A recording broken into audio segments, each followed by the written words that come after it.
Why do the poor make so many poor decisions? I know it's a harsh question, but take a look at the data. The poor borrow more, save less, smoke more, exercise less, drink more, and eat less healthfully. But the underlying assumption is the same. There's something wrong with them.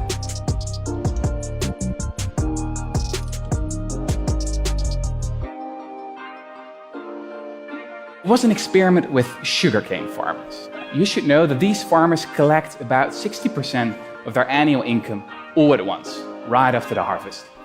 And this means that they're relatively poor one part of the year and rich the other. And the researchers asked them to do an IQ test before and after the harvest. What they subsequently discovered completely blew my mind. The farmers scored much worse on the test before the harvest. The effects of living in poverty, it turns out, correspond to losing 14 points of IQ. This narrows your focus to your immediate lack, to the sandwich you've got to have now, the meeting that's starting in 5 minutes, or the bills that have to be paid tomorrow. So the long-term perspective goes out the window. They're not making dumb decisions because they are dumb, but because they're living in a context in which anyone would make dumb decisions. Poverty is not a lack of character. Poverty is a lack of cash.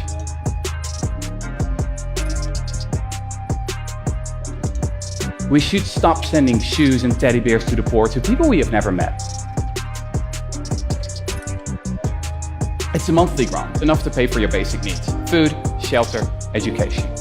It's completely unconditional. Basic income is not a favor, but a right.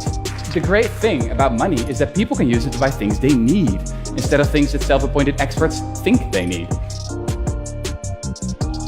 In Dauphin, Canada. In 1974, everybody in this small town was guaranteed a basic income.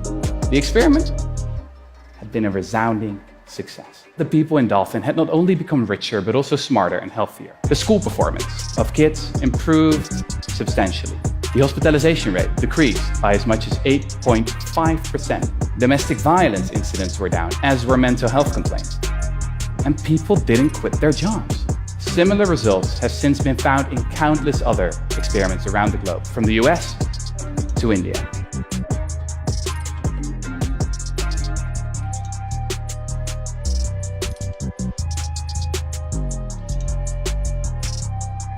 Spending 1% of GDP, you could lift all impoverished Americans above the poverty line.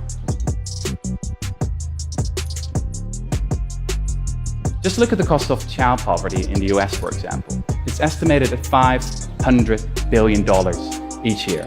In terms of higher healthcare spending, higher dropout rates, and more crime. You could actually eradicate poverty. Now that should be our goal.